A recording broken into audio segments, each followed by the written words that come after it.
The James Webb Space Telescope just detected clouds made of salt, and it's the first time in the history of astronomy this has ever been seen. Not water, not ammonia, salt, drifting through the atmosphere of a pink world 57 light-years away that scientists can't even agree is a planet. And the way they found it broke their own atmospheric models, until they added one ingredient nobody expected. This is GJ504b. It orbits a sun-like star called 59 Virginis, 57 light-years away in the constellation Virgo, discovered in 2013 with the Subaru telescope in Hawaii. And not indirectly, by watching its star wobble. It was directly imaged. We can literally see it. That's extraordinarily hard. You're photographing a dim object next to a star millions of times brighter. Like spotting a firefly next to a searchlight from 57 light-years out.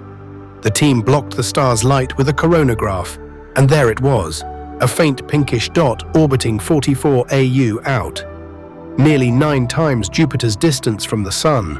NASA described its color as reminiscent of a dark cherry blossom, a dull magenta. No other directly imaged exoplanet looks like this. The pink comes from its chemistry. At around 550 degrees Fahrenheit, 290 degrees Celsius, it's cold enough for complex molecules to form, and those molecules scatter light into that magenta glow. But here's where GJ504b stops making sense. In 2013, astronomers pegged its mass at about 4 times Jupiter's, assuming a young host star. A big planet, but clearly a planet. Then later studies revised the star's age way up, to 2.5 to 4 billion years. At that age, the same object would need to be roughly 25 times Jupiter's mass. 25 Jupiter masses puts it right on the boundary between a giant planet and a brown dwarf, a failed star. Astronomers now call it a planetary-mass companion because they genuinely don't know which it is, and that matters. A planet forms from a disk of gas and dust, like Jupiter. A brown dwarf collapses directly from a gas cloud, like a star. Same object, 2 completely different origin stories. So where exactly is the line between a planet and a failed star? Astronomers actually have a number. It comes down to one thing: what a body can burn in its core. Our sun fuses hydrogen. That's what makes it a star. But fusion needs crushing pressure and heat, and that requires mass. Below about 80 Jupiter masses, an object can never fuse hydrogen. It will never be a true star. But there's a second lower threshold, around 13 Jupiter masses. Above 13 Jupiter masses, an object can briefly fuse deuterium, a heavy form of hydrogen, in its core. That deuterium burning limit is the line most astronomers use to separate brown dwarfs from planets.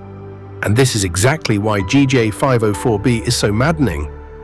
At 4 Jupiter masses, it's comfortably a planet.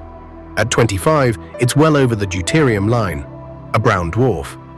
The entire classification flips on the age of its star, a number we still haven't pinned down. It's not that astronomers are being indecisive, it's that this single object sits right on the most important dividing line in the study of substellar worlds and refuses to commit to either side. And the formation question gets worse. At 44 AU, 9 times Jupiter's distance, both leading formation models break down. Core accretion, where rocks clump and then pull in gas, takes too long out there. Not enough material, not enough time before the disk dissipates. Disk instability, where a disk fragments directly into clumps, can work at large distances, but it can't explain GJ504b's chemistry. Its atmosphere is enriched in heavy elements far beyond what either model predicts. Carbon overabundant by 2.5 times versus its star, oxygen by 2.1 times. So, wrong distance, wrong chemistry, and we can't agree what it is. And then JWST pointed its mirror at it. Now here's the part that's almost as incredible as the discovery itself. How you photograph a world this faint, this close to a blinding star. Start with the core problem. GJ504b is around 100,000 times fainter than 59 Virginis, and from our point of view they sit almost on top of each other. Point any normal camera at that and the planet vanishes in the star's glare. The first tool is the coronagraph. It's essentially a precision mask inside the telescope that blocks the central starlight, like holding up your thumb to cover the sun so you can see what's beside it. With the star's glare suppressed, the faint companion next to it can finally emerge. But blocking the light isn't enough on its own. Light from the star scatters and ripples across the detector in patterns called speckles, and a speckle can look exactly like a planet. So astronomers use a second trick. They take the starlight's fingerprint and subtract it, frame by frame, until only the real object is left standing. That's how you see GJ504b, but seeing it only gives you a dot. To learn what it's made of, you need JWST's real superpower, spectroscopy. JWST's NIR-SPEC instrument takes the planet's infrared light and splits it into a spectrum, like a prism spreading sunlight into a rainbow. Every molecule in that atmosphere absorbs specific colors, leaving dark gaps in the spectrum, a barcode unique to each chemical.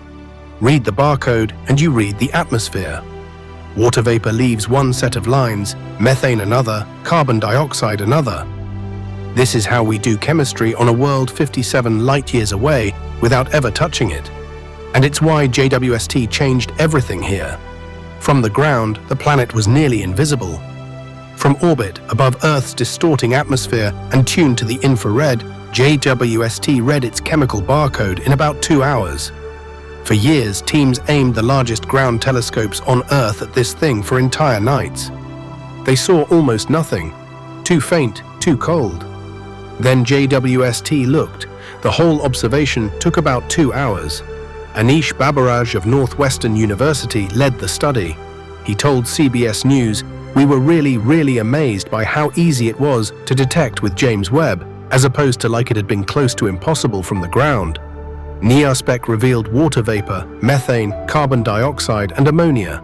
But something was wrong. Fed into their models, the data produced an atmosphere that was physically impossible. So they added clouds, and everything changed. They tested 3 cloud types. Only one fit. Salt clouds.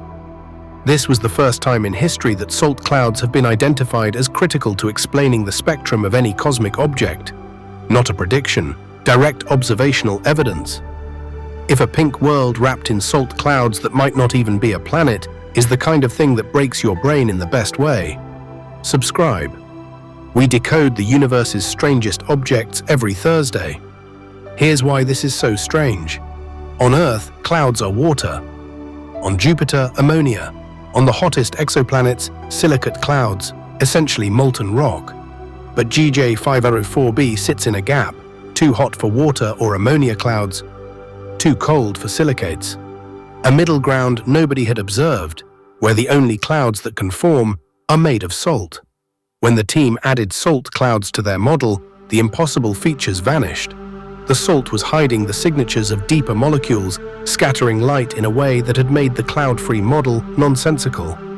The study, published in the Astronomical Journal on June 18, 2026, is the first direct spectroscopy of GJ504b ever achieved, and the first confirmation of salt clouds on any object this cold. And GJ504b isn't alone in having weather that sounds like science fiction. It's part of a growing catalogue of worlds where the clouds are made of things that would never form on Earth. Take WSP-76b. On its scorching day side, temperatures climb high enough to vaporize iron. The iron rises, blows to the cooler night side, and falls back down, meaning it quite literally rains molten metal. Or the brown dwarf class that hosts silicate clouds, clouds of microscopic rock grains, essentially vaporized sand drifting through the atmosphere.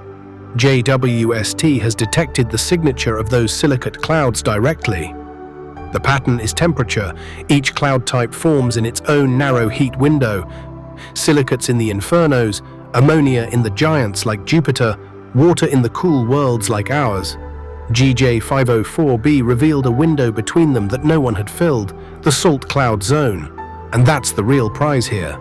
Because now that we know what a salt cloud spectrum looks like, astronomers can go back and re-examine other cold, faint companions and look for the same signature. GJ504b didn't just reveal its own weather, it handed us a key for an entire class of worlds we'd been misreading. So what does this actually change? 3 things. 1. GJ504b is one of the coldest planetary mass companions ever directly imaged. At 550 degrees Fahrenheit, it's freezing for a giant planet where most we've studied run 1,000 to 2,000 degrees. That coldness is exactly what makes it a clean laboratory for cloud chemistry. 2. Its supersolar metallicity, all those extra heavy elements, hints at planet-like formation since planets run metal-rich compared to their stars. But it doesn't rule out the brown dwarf path. Its origin stays one of the biggest open questions in the field. 3. The technique scales.